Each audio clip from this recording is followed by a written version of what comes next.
এখানে বলছে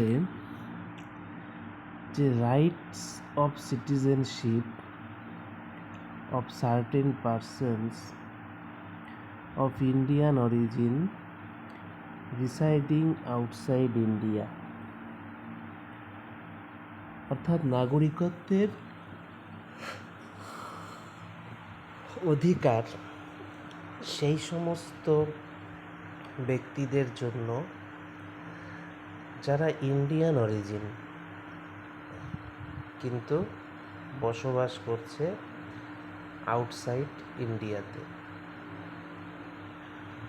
তো এটা ভারতীয় সংবিধানের অনুচ্ছেদ 8 বা আর্টিকেল 8, এই আর্টিকেল 8-এর অংশ। এটা আর্টিকেল 8-এ এটা বলা আছে, মানে ভারতের বাইরে যারা বসবাস করছে কিন্তু আবার ওরা ভারতীয় বংশোদ্ভূত, তাহলে এই সমস্ত ব্যক্তিদের নাগরিকত্বের অধিকার নিয়ে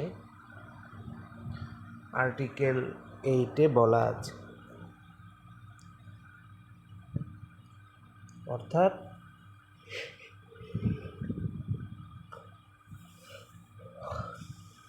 যারা ভারতের বাইরে থাকে কিন্তু ভারতীয় বংশের, তাদের নাগরিকত্ব নিয়েই এই অনুচ্ছেদ। বলছে article 8 provides that any person of Indian origin,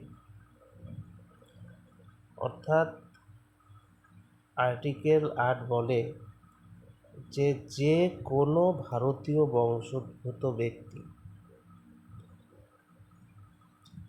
Indian origin বলতে ভারতীয় বংশোদ্ভূত,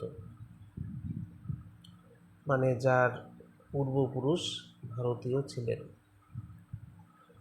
হু ওয়াজ লিভিং আউটসাইড ইন্ডিয়া, অর্থাৎ যিনি ভারতের বাইরে বসবাস করছিলেন, and whose parents or grandparents were born in India, অর্থাৎ যার বাবা মা অথবা দাদু দিদা ঠাকুরদা ঠাকুরমা ভারতের মধ্যে জন্মেছিলেন। এখানে প্যারেন্টস অর গ্র্যান্ডপ্যারেন্টস, এখানে যে কোনো একজনের ক্ষেত্রেই শর্ত পূরণ হলেই সে ইন্ডিয়ান অরিজিন হবে। As defined in the government of India act 1935, অর্থাৎ গভর্নমেন্ট অফ ইন্ডিয়া অ্যাক্ট 1935-এ যে ভারতের সীমানা নির্ধারণ করা হয়েছিল সেই ভারতের মধ্যে জন্ম হতে হবে। Can register himself as an Indian citizen,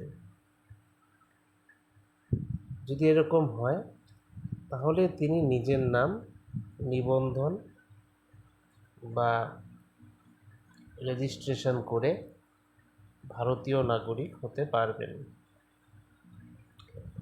with the diplomatic or consular representative of the country where he is residing, অর্থাৎ তিনি যে দেশে থাকছেন সেই দেশে যে ভারতের দূতাবাস বা এমবাসি বা কনসুলেট, সেখানে গিয়ে নিজের নাম নিবন্ধন করবেন।